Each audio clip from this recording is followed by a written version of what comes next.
Again, it's me, Crazy Tess. So for today's video, ayan, ay mag-aalat tayo ng time para sa mga comments and sa mga questions ninyo. Ayan. Shout out pala kay Ma'am Beth Aglasi. So sa kanya ko nakuha yung idea na ito na nagbigay siya ng time or naglalaan talaga siya ng time sa sariling video para sa mga nagko-comment bilang pagpapakita ng pasasalamat. Kaya naman guys, gawin natin yan dito sa channel natin. Ayan guys ha, kung bago lang kayo dito sa channel ko, again, it's me, Crazy Tess. And i-follow nyo ako guys, meron akong TikTok account at meron din tayong Facebook page. Parehong, sa TikTok is Crazy Tess Gold. And then sa Facebook naman is Crazy Tess Vlogs. Ayan, huwag kayong magala, hindi naman talaga ako baliw. Pero yun na kasing nakasanayan, kumbaga nung nagbukas kasi ako ng ating YouTube channel is yun na talaga yung nailagay. So yun.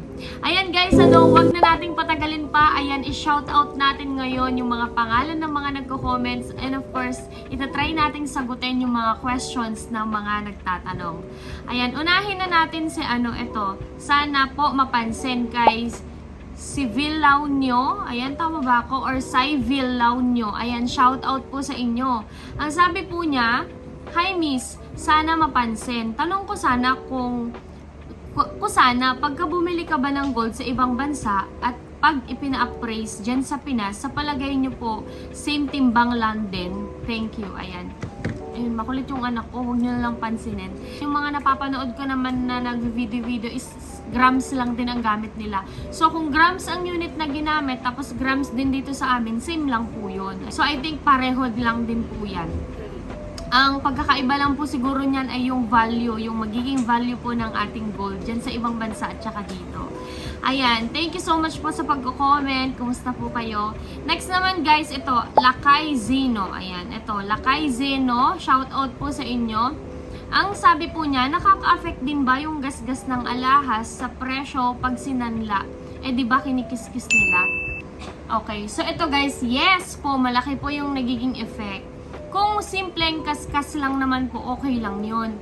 Actually, may napanood ako nito lang nakaraan na video from Flora Bel Cubio. Ayan, nag-video din po sila ng mga gold. Shout out po sa inyo, Sir Flor. Ay, Ma'am Flora Bel. Ayan, yung asawa po niya yung nag-video. Nakita ko kasi na meron siyang vlog na hindi na tinanggap ng sanglaan kasi masyado na daw madaming gasgas.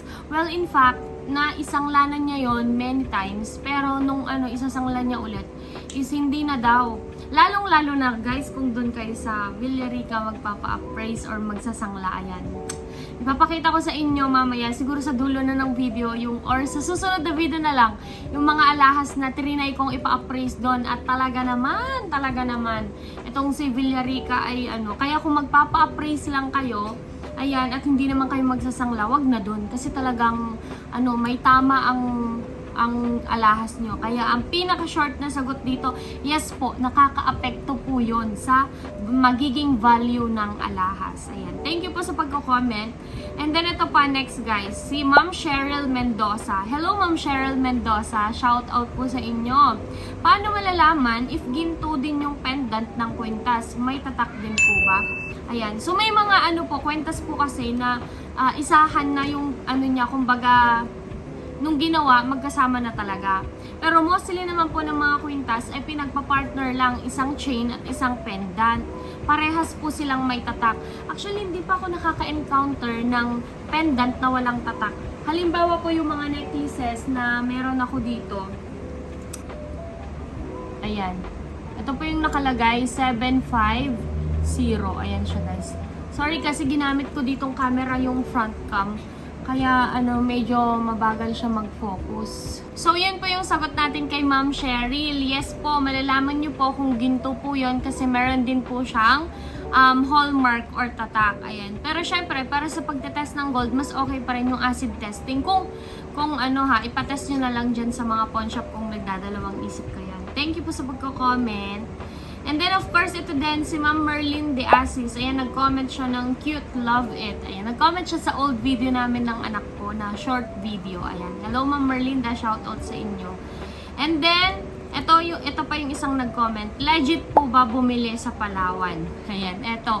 Guys, isa ako sa Kung matagal ko na kayong follower or subscriber, alam nyo na nag-start talaga ako sa pangongolekta ng ginto sa Palawan Pawn Shop or yung mga nabibili lang na mga subasta. Ayan. So, hindi pa ako masyadong bumibili nun ng mga brand new.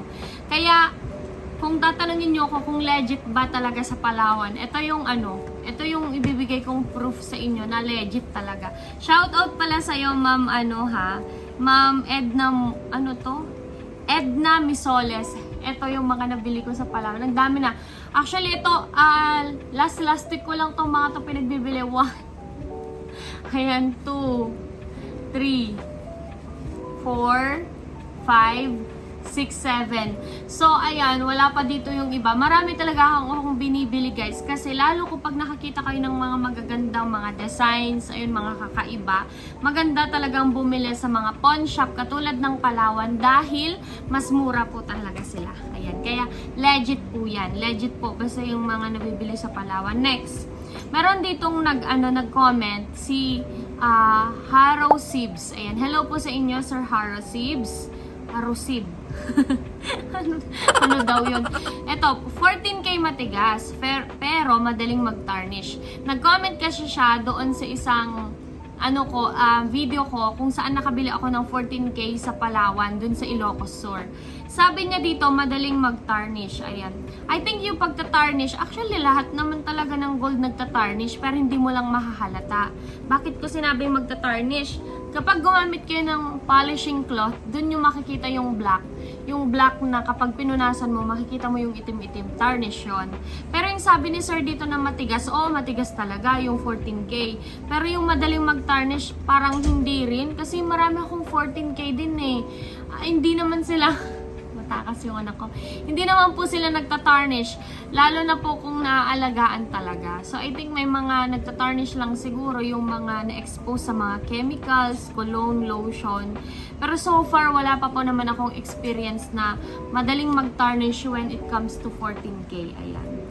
Pero goods pa rin po yun. Next po, ito guys, ang ni Sir Okidogi. Shout out po sa inyo. Pwede ba credit card dyan? Yun yung hindi ko pa natatanong sa Palawan, guys. Sagutin nyo nga dito sa comment section kung yung yung Palawan Pawn Shop ay natatanggap ba sa yung credit card. Yung Palawan Pawn Shop ba ay tumatanggap ng credit card? And i-comment nyo dyan sa baba. Nakakalimutan kong tanungin. Ito naman, si Sir Damon Sky TV. Ayan. Sabi niya, magkano per gram ng 18K Korea Gold? I have no idea, sir. Ayan. Kasi hindi ko pa na-try mag-collect ng Korean Gold. I think may isa akong Korean Gold, pero dito ko na sa Pilipinas nakuha. And since 18K siya, same lang din sa rate ng mga ibang din. Dito, mga Saudi, ganyan.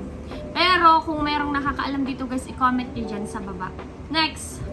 May nagtanong ito, Ilocano siya, si Sir Danilo Bautista Jr. Shoutout po sa inyo. Manukano di tamanang, sabi niya sa akin, magkano daw, manukano di tamanang. Ayan, during this time, sale po si Palawan nito eh. So, mas mura-mura po sila. Parang yung 14K, parang 3,700 plus ko lang nakuha. Ngayon, guys, ang mahal na. Ito naman, next. Si Sir Ortasio Vlog. Ayan. Magkano sanla ng 10 karat gold 2.5 grams? Ayan. Hindi ko pa na tayo nagpa-appraise ng 10 karat kasi wala akong alahas na 10 karat, guys. Ang mga alahas ko lang talaga is 14K, 18K, 21. Tsaka meron akong nag-iisang 24K. Yun lang. Next naman, kung may nakakaalam na try nyo na ba nagsanla ng 10 karat gold, so i-comment dyan sa baba, mga kaginto. Ito, next. Si Sir JB Techno. Sabi niya, pwede mo naman gawing gold bar yan, ipatunaw para masangla. Ayan. Ito yung siguro nagko-comment si Sir dun sa mga matagal na comment. Ay, 13 days pala. Nag-comment siya dun sa pinost ko na hindi na tinatanggap ng mga sanglaan. Just like yung bangles na mabibigat. Ayan. Sabi niya, pwedeng ipatunaw at gawing gold bar. Tama naman yon. Kaya, alam nyo, kapag hindi na tinatanggap ng mga sanglaan, huwag kayong mag-alala. Kasi, for sure yan, merong ibang way para magamit pa or makuha pa natin yung value ng gold. Pwede natin ipa-recycle, katulad nga nito, pwedeng ipagawang gold bar or ipatunaw at gawing ibang uri ng alahas. Ayan, shout out po sa inyo, Sir JB Techno. Ayan. Ito naman, si Ma'am Aruza Banks, new follower. Ayan, thank you so much po. Ito pa, si Ma'am Rose Carion, sabi niya, ha ha ha, loko sanglaan, hindi pa marunong mag-uri. Ayan. May mga sanglaan, actually marunong naman sila, pero hindi ko alam, meron pa rin siguro talagang nagkakamali, 'di ba? Kasi marami na din ako nabili na iba yung karat niya dun sa marking. Halimbawa, yung nabili ko dati sa RD Pawn Shop, for siya, 21k ang nakalagay na stamp, pero 18k yung value niya. O di syempre binili ko. So next, ito naman si Sir Road Trip. Ayan, Sir Road Trip, Kaginto Road Trip. Ayan, kumusta po kayo? Shout out. Sabi ba naman niya sa akin, 18k, 21k asawa ko. Diyos ko, asawa mo ba ako, sir? Asawa mo ba ako? Hindi yata ako nagka-asawa dito sa YouTube. Isa lang yata ang asawa ko. So ayan, dito kasi ako dito sa video na to na sabi ko sa mga subscribers ko kung ano yung mga pinaka kino-collect nilang gold. At ang sagot ni Sir Road Trip ay 18k, 21k. So ayan. Next naman is si Zion Stone. Sabi niya, shoutout po sa'yo. Sis, pag madami items ba, meron din insurance na binabayaran? Ayan. Kahit po konti ang item, mayroon po talagang insurance na binabayaran kay LBC. So, yung insurance po, kino-compute nila kung magkano ang i-declare mo na amount. Kaya palagi kong sinasabi sa mga bumibili sa akin ng ginto, na i-declare namin yung talagang amount ng gold para in case lang na mawala ay maibabalik natin. So halimbawa, kung 20,000 yon tapos ang i-declare mo lang is 5,000, mababa nga ang shipping fee. Pero mababa yung naka-insured sa kanya. So ibabalik lang nila 5k. Paano kung yung matig 100k, di ba? So I think nasa sa inyo na yon, nasa pagitan na ng seller yon at saka ng buyer kung magkano gusto nilang i-declare. Ayan, ito pa. Next, masasangla pa ba na wala na ang mark ng 21k? Pinaliitan ko kasi ang ring ko. Malaki. Pagbili ko, tapos nawala yung tinanggal na ring, sabi niya. So, ang ibig niyang sabihin is nasasangla pa daw ba kahit wala na itong marking? Ayan guys, so oo naman po, nasasangla pa rin po yun kasi uuriin naman nila yan. Alam nyo ba guys, na kahit na meron na yung stamp, may hallmark na yan na 18k, 21k, 24k, inuuri-uri pa rin po nila yan, kinakaskas pa rin po nila. Kasi minsan po, syempre maraming mga manluloko, di ba, na ilalagyan lang ng ganito. Pero ang totoo pala ay hindi. Hindi naman pala 21k ang inilagay, 21k, 18k lang pala. Kaya, yes po, masasanglan nyo pa rin po yan. Ma'am Darlene Puno. Ayan. Next na. Ito guys, magkano po ang need pag nag-business ng gold? Ayan. Ito yung mga tinatanong ng mga gustong mag-reseller ng gold. Actually guys, pwede kayong makapag-start na mag-business ng gold kahit walang puhunan. Yun yung tinatawag nilang pagre-reseller. Di ba yung mga reseller, copy and paste lang sila sa mga Facebook page ng mga malalaking companies or mga malalaking sellers. Tapos after nun, ipopost mo na sa sarili mong page. Bahala ka na doon mag-compute. Bahala ka nang magdagdag kung magkano ang idadagdag mo per gram. Ganon kumita. Ayan. Pero kung meron po kayong cash, ayan. Kasi alam nyo guys, ako, dati din, before ako mag-start na mag-business ng gold, parang nagalangan din ako. Kasi ang akala ko, ang laki-laki ng kailangang puhunan, ganyan. Pero, for as low as 50,000 pesos, pwede na po kayong magsimula. Ayan. Actually, yung iba po, 20,000 pesos nag-start na po sila. At ang ginagawa po nila, bumibili po sila ng mga lightweight na mga alahas. Kasi yung mga lightweight guys, yun yung mga mabilis ibenta. Kasi, syempre, mas ma-affordable yung mga lightweight. Unlike yung mga solid, mga mabibigat na, mas mahirap ibenta kasi mas mahal. Kung ano man po yung meron kayo ngayon, maganda rin kahit wala kayong puhunan. Pwede na po kayo mag-start sa pamamagitan lang ng pagka-copy, paste ng mga pictures ng mga alasan na pag may bumili, saka nyo lang, 'di ba? Saka nyo lang ipapapadala yung payment. Konti na lang to guys. Tapos sa susunod na lang yung iba. Ang dami nito. Ito, si at Unlucky. Shout out po sa inyo. Ma'am, magkano po kayo yung 18K gold nilang eternity rings? Kahit hindi real diamonds. Ayan. Yung sa magkano guys, lagi kayong magbe-base kung ilang grams ba yung tinatanong ninyo. Ayan, since hindi naman siya tunay na diamond, kahit hindi yan tunay na diamond, yung mga bato-bato na yan, prepresyuhan pa rin ng, anong tawag dito? Halimbawa, katulad ngayon, so 5,500 to 5,800 per gram ngayon yung 18K. Kung halimbawang ano yon 3 grams, o magkano yung 3 grams? Halimbawa lang 3 grams, tapos sabihin na natin na 5,650 times 3. O, halimbawa 3 grams po yung eternity ring na tinatanong natin. Around 16,950. Basta lagi po tayong magbe-base dun sa timbang para hindi na po tayo masyadong, halimbawa, nakita mo, ay ganito, magkano kaya ito? Tignan yung maigi guys, yung gramo. Meron tayo ditong dito nyo makikita, kaya kayong mga buyers na nagtitingin-tingin sa mga posts, ito lagi yung tignan ninyo. Ito, halimbawa ito, ang nakalagay is 4.01 grams. Tapos, itong 4.01 grams, i-multiply nyo lang ito. Halimbawa, 5,650 ang tinda nila per gram. I-multiply nyo lang itong 4.01 times 5,650. Yun na yung price. Para hindi kayo laging nagtatanong. Kasi yung mga seller, guys, hindi na din nila gustong sumagot. Kasi syempre, libo-libong mga inquiries ang natatanggap nila araw-araw. At ang inaano lang talaga, lalo yung mga supplier, alam nyo ba yun? Mga supplier, ang halos ina-entertain na lang nila is yung talagang sure buyer. Kapag kukunin mo na. Kasi expected nila yan na alam mo na kung paano computein yung presyo. So, ayun. Dun po lagi kayo magbe-base sa price ng gold. Para hindi nyo na kailangang i-PM pa yung supplier. Hindi nyo na kailangang istorbohin yung seller. Ayan, alam nyo na, ganito pala yung price. So, pasok siya sa budget ko. O, pwede. Tapos kapag naman, ay, mahal pala, hindi. So, ganun. Para mabilis yung transaction. Ayan. Ito guys, ito pa. Si Virgos Latro. Shoutout po sa inyo.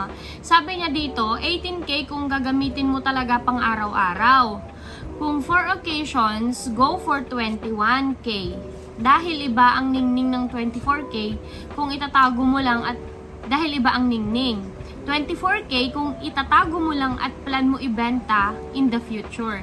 Lahat yan okay investment dahil mas mahal mo din naman bibilhin yung 21K at 24K sa 18K. Kaya natural, mas mataas yan kung isasangla mo.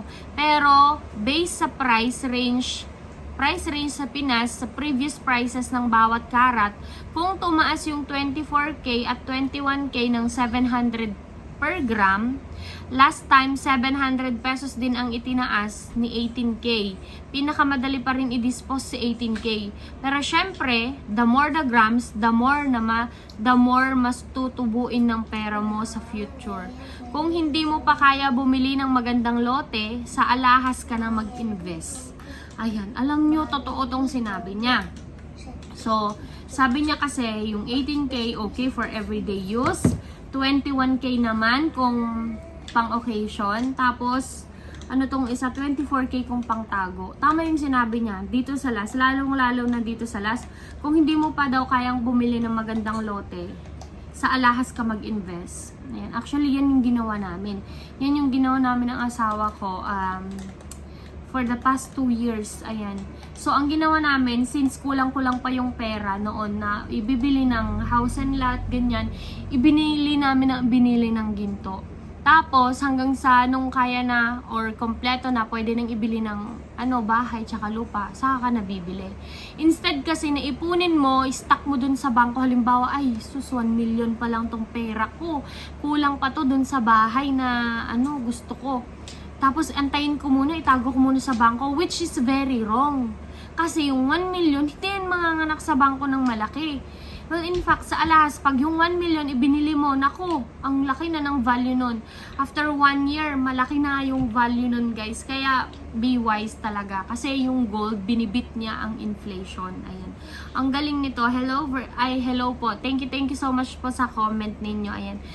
Hanggang dito na lang muna to kasi ang haba na ng video natin guys. Sa susunod gagawa ako ulit ng episode 2 kung gusto nyo pa.